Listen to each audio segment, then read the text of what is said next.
तुमसे एक बात कहूं, बड़ी तकलीफ की बात है। मैं अभी परसों एक न्यूज़ पढ़ रहा था, परसों किसी ने आर्टिकल अखबार में दिया कि 2022 के अंदर 7 लाख कुछ लड़कियां मुर्तद हो चुकी हैं। इस दर्द को कौन समझेगा? इसका जिम्मेदार कौन है? बुरा ना मानना, मैं पक्का बरेलवी हूं और मैं समझता हूं मुझसे पक्का कोई बरेलवी नहीं, लेकिन वो करो जो आला हजरत करके गए हैं। ये रज़वियत है।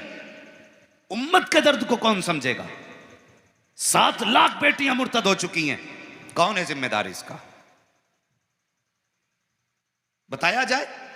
पीर अपने चक्कर में कि मेरे नजराने का मनाऊं, हकीम अपने उस मामलात में कि मेरे मरीज का मनाऊं, सब अपने अपने उस पे लिखे हैं, मगर बताओ उम्मत के लिए कौन है? अगर हम खड़े नहीं हुए तो बेटियां कैसे बचेंगी? एक बात याद रखना, हमने अपनी अक्ल लगाई थी कल दीन को लेकर के। जब उलमा कहते थे ना, ये दरसगाह में पढ़ाने वाले जिनकी जिंदगी गुजर गई काला काला रसूलुल्लाह कहते कहते, और भाई मैं सोचता हूं कि इनके कदमों पे कुर्बान हो जाऊं। जब खुदा पूछेगा ना हमसे जिंदगी कहां गुजारी, तो हम क्या जवाब देंगे? मगर जब इनसे खुदा पूछेगा जिंदगी क्या गुजारी, ये कहेंगे मालिक जब तक जागते थे तेरा और तेरे महबूब का पैगाम जमाने को सिखाते थे। ये जमात है और हमारी कौम, अल्लाह भला करे इसका। हमने उनकी कदर नहीं जानी जिनकी करनी थी, हमने उनकी कदर की जिनकी नहीं करनी थी। हाँ, नंगा बंदा मिल गया, पीछे पड़ गए।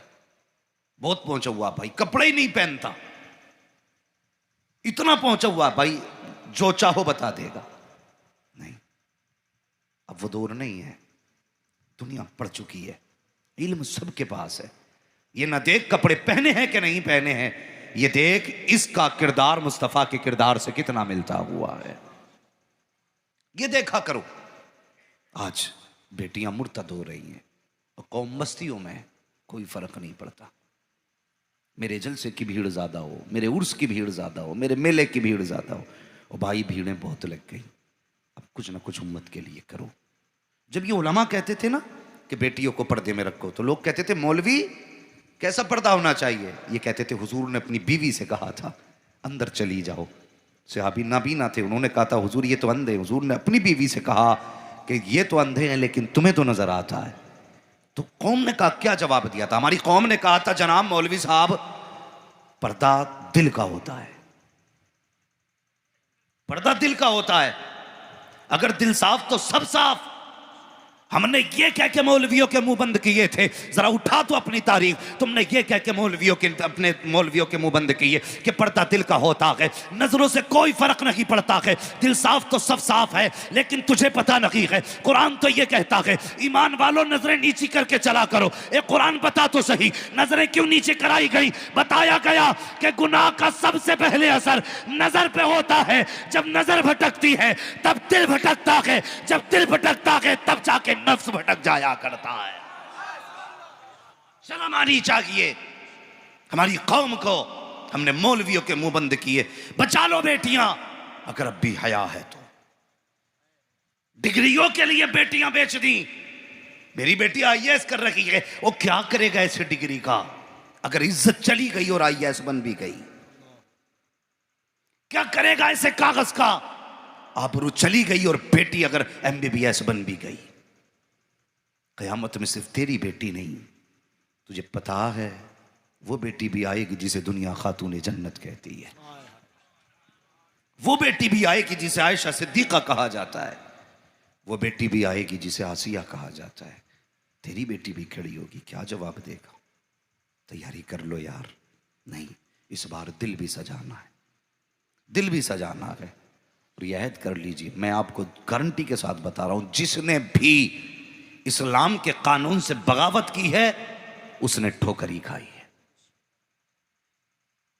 हाँ, हम कितने बेरहम हो चुके हैं, जरा गौर किया हमने? अपनी बेटी भेज दी किसी की बाइक पे बैठा के। मैं गैर मुस्लिमों की गाड़ियों में नकाब पहनी हुई बेटियों को देखता हूं, नकाब पहनी हुई। क्या नहीं जी, वो भाई लगता है, हमारे घर में आता बेटे की तरह, मुझे पापा कह के आवाज देता है। शर्म कर, तो किसी सलाम का मानने वाला है। डॉक्टर इकबाल ने कहा था तेरे दामन में है किस लालो जवाहर की कमी, तू किसी और के दामन की तरफ क्यों देखे। तुझे हुजूर ने क्या ना दिया, चलने का तरीका मुस्तफ़ा ने दिया, बैठने का तरीका मुस्तफ़ा ने दिया, बोलने का सलीका मुस्तफ़ा ने दिया। मुस्तफ़ा ने तुम्हें हर तरीका दिया ज़िंदगी का। माँ की गोद से लेके कब्र तक का सलीका आका सिखा के गए, और अब भी तू मुझसे मुखालफत करके कहता नहीं जी कि ये मेरे बेटे की तरह घर में आता है, भाई की तरह घर में आता है। बैठा दिया तूने किसी की गाड़ी में अपनी बेटी को, बैठा दिया किसी की बाइक पे तूने अपनी बेटी को। और यार गैर मुस्लिम तो छोड़, तुम अपनी बेटियों को कहते हो कि ये चचाजाद भाई के साथ जा रही है, खालाजाद भाई के साथ जा रही है, अपने कजिन के साथ जा रही है। और यार ये होता क्या है कजिन? इस्लाम तो इतना महज़ब और पाकीज़ा मजहब है, इतना मोहतात मजहब है। मजहब इस्लाम का अपना कानून ये है, अगर बेटियां जवान हो जाएं, सगे भाई बहन को एक बिस्तर पर बदन से बदन लगा करके बैठने की इजाजत नहीं है। वो बता तो सही, अगर सगे भाई बहन को इस्लाम एक जगह बैठने की इजाजत नहीं देता, तो तेरी बेटी को कजिन की बाइक पे बैठने की इजाजत किसने दे दी है? जब तक ये कानून नहीं अपनाओगे बेटियां खो दोगे, खो दोगे बेटियां। और चैलेंज के साथ, और तुमसे भी एक बात कह के जाना चाहता हूं, पीर हो मौलवी हो, अगर हुजूर के कानून पे नहीं तो लात मार दो, कह दो जो नबी का नहीं वो हमारा नहीं है। नारे तकबीर, नारे रिसालत, जश्न मिलादे मुस्तफा, तालीमाते मुस्तफा, सीरते मुस्तफा। सुभान अल्लाह। तुम्हें पता है हजरत आसिया के किले ठोकी गई, हाथों में, सीने में, पेट में। कितनी बड़ी चूक इस्लाम की कीमत चुकाई थी उन्होंने, अपने ईमान की कीमत कितनी बड़ी चुकाई उन्होंने। आज क्या लगा तेरा? ना पीर का लगा, ना मौलवी का लगा, जो भी लगा है आमीना के लाल का लगा है। हाँ सच्ची बात है, ये सिर्फ उन्हीं का लगा है। अल्लाह अकबर। जानते हो हुजूर में राज में जाने लगे तो एक मिट्टी से जन्नत की खुशबू आई। हुजूर ने फरमाया जिब्रील ये खुशबू कैसी है? फरमाने लगे हुजूर ये एक माँ और उसकी बेटियों की कब्र है यहाँ पे, उससे मिट्टी, उसकी मिट्टी से जन्नत की खुशबू आ रही है। हुजूर फरमाने लगे जिब्रील हुआ क्या था?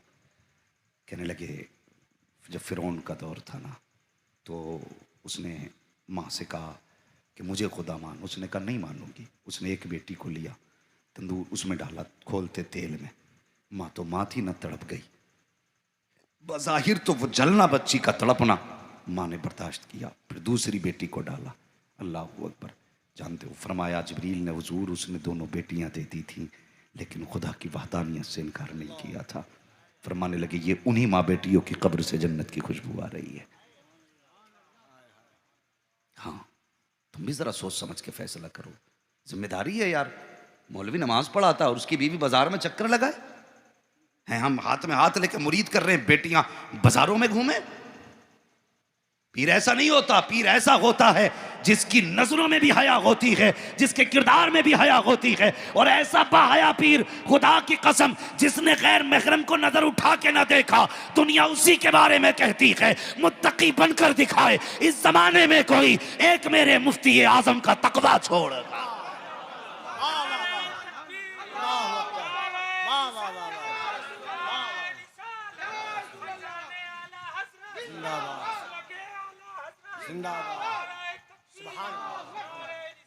मुझे खुद बताइए, अगर मेरा अमल नहीं होगा पर्दे पे, तो आपकी बेटियों से मैं कैसे कहूंगा पर्दे में रहे? खुद बताओ ना। मुझे पहले अपनी बेटी को पर्दा देना पड़ेगा, उसके बाद आपसे कहूंगा अपनी बेटियों को पर्दे में रखो, तभी दुख सुधार आएगा। हाँ लेकिन क्या होगा? हम तो बस ये चाहते हैं कुछ नारे लग जाएं, कुछ हार पड़ जाए, बस हो गया काम। नहीं भाई, कभी आईने के आगे खुद को खड़ा कर यार, खड़ा कर आईने के आगे, तब तुझे पता चलेगा हम कहाँ खड़े, किस जगह पे हैं हम, हमें क्या करना था, हम क्या करने लग गए, क्या करने लग गए। हुजूर को तकलीफ नहीं होती होगी? अल्लाह अकबर। एक बेटी देवल के साहिल पे कैद हुई थी। इस्लाम की बेटियों की इज्जत को समझो भाई। एक बेटी देवल के साहिल पे कैद बनी, उसने खत लिखा हज्जाज बिन यूसुफ को और कहा था मेरी इज्जत बचा। तो ख़त लिखा, उसने पढ़ा। मैं तफसील से बयान नहीं करूँगा, बात लंबी होगी, मुझे कुछ हुजूर की विलादत पे भी बात करनी है। कहा मुझे बचा। तो उसने गर्दन झुका ली थी। भतीजा आगे से आ गया, कहने लगा बात क्या है? कहा कि बेटे खत आया है, एक बेटी गैर मुस्लिमों के हाथ कैद हो गई है, मदद के लिए आवाज़ दे रही है। उसने कहा चाचा फिर तुम्हारा क्या फैसला? कहने लगा फौज ही नहीं है, फौज होती तो बचाने जाता। उसने खत लिया, पढ़ा तो भतीजा रोने लग गया। उसने कहा चाचा तू जाता है या फिर मैं चला जाऊं? तुम्हें पता है हमें हर खिलाड़ी के नाम याद है, हर एक्टर का नाम याद है। जब ये बात उसने कही थी ना, मैं चला जाऊं, उसने कहा अकेला जाएगा? भतीजे ने कहा था बस हाँ के अकेला चला जाऊंगा। तारीख में उस भाई को मोहम्मद बिन कासिम कहा जाता है। अल्लाहु अकबर। मोहम्मद बिन कासिम कहा जाता है। तेरे पास तो फौज ही कोई नहीं। उसने कहा ना हो फौज तो क्या हुआ, बहन ने आवाज दी है, बहन ने आवाज दी है। खत लिया, मस्जिद में आया। आने के बाद लोगों से कहा लोगों नमाज के बाद ठहर जाना, कुछ बात करनी है। अल्लाह अकबर, कैसे लोग थे। मोहम्मद बिन कासिम ने कहा ठहर जाना, कुछ ज़रूरी बात करनी है। और यार जवान तो जवान, बच्चा भी मस्जिद से निकल के नहीं गया था। आज मौलवी कह देता मस्जिद से मत जाना, कुछ ज़रूरी बात करनी है। सबसे पहले सेठ जी जूते दबा के निकलते हैं, लगता है कि मुझसे सीमेंट की बोरी मांगी जाएगी, मुझसे मोहर्रम मांगा जाएगा, ये सोच करके बड़े बड़े सेठ निकल जाया करते हैं। और यार वो कैसे आशिक थे जिनके कंधों पर इस्लाम चल रहा था, या ऐसे दीनदार थे जिनके बाजुओं से इस्लाम आगे बढ़ रहा था। अल्लाह अकबर, कहा था ठहर जाना, कुछ जरूरी बात करनी है। अल्लाह अकबर, एक बच्चा तक मस्जिद से निकल के नहीं गया। सब इंतजार कर रहे थे मोहम्मद बिन कासिम कब बोलेंगे। आए मिंबर पे मोहम्मद बिन कासिम, कोई 70 साल का बूढ़ा न था, 40 साल का तजर्बाकार न था, 18 साल का नौउम्र जवान था। उसने कहा था मिंबर पे खड़े होके, ओ लोगों, 7 समंदर पार बहन ने आवाज दी है, वो गैर मुस्लिमों के कब्जे में है, उसकी इज्जत बचाने के लिए जा रहा हूं, बताओ तुम्हारी क्या राय है। जब खत पढ़ के सुनाया था तो जानते हो बूढ़े तो बूढ़े, बच्चों की आंखों से आंसू बह रहे थे। आपने फरमाया था बताओ मेरे साथ चलोगे कि नहीं। सबने ये कहा था मोहम्मद बिन कासिम ये ना पूछ के जाना है कि नहीं, बस इतना बता घर जाने का वक्त है कि नहीं, या यकीन से सीधे जाना है। 18 साल का जवान 7 समंदर पार आया और बेटी को छुड़ा के जाने लगा। किसी ने कहा मोहम्मद बिन कासिम बता इससे तेरा रिश्ता क्या है। तो मोहम्मद बिन कासिम ने कहा था किसी का रिश्ता खून से बनता है, किसी का रिश्ता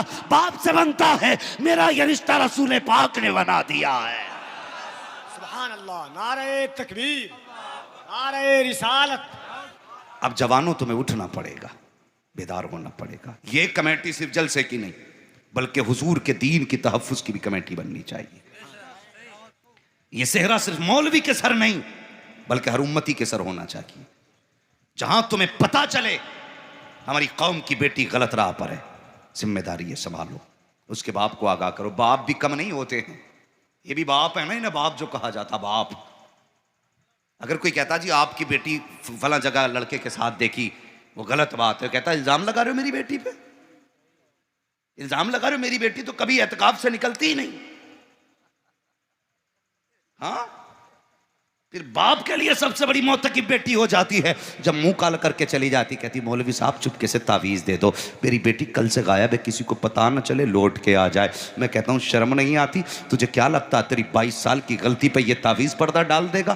तुझे क्या लगता है तेरी 18 साल की गलतियों पे ये एक दुआ पर्दा डाल देगी? नहीं, तूने 18 साल गलती की है, उसकी सज़ा तो तुझे पानी पड़ेगी। अब कोई तावीज़ नहीं पलटाएगा, कोई दुआ वापस नहीं लाएगी, तुझे कीमत चुकानी पड़ेगी। काश तूने कल बेटी को कनी से फातिमा बनाया होता, आज रोना ना पड़ता। काश तूने कल बेटी को मुस्तफा की दी हुई शरीयत सिखाई होती तो ये मुंह काला करके न जाती। अगर जनाजा भी उठता दुनिया देख के कहती गर्दनें झुका लो, या हम बेटी का जनाजा नहीं बल्कि मुस्तफा के दर की कनीज का जनाजा गुजर के जा रहा है। सुभान अल्लाह, सुभान अल्लाह, सुभान। हाँ, बेटियों को कनीज फातिमा बनाओ। खुदा की कसम, ये जितने जुर्म कर रहे हैं ना हम जुर्म, अब तक तो हमारे मुंह बिगाड़ दिए गए होते। पूछो इन उलमा से जिन पहली कौमों ने गुनाह किए ना, कोई जमीन में दबा दी गई, किसी पे पत्थर बरसाए गए, कोई बंदर बना दिया गया, किसी को सूअर बना दिया गया। आज हम हर गुनाह करके भी महफूज है ना, तो करम हुजूर का है।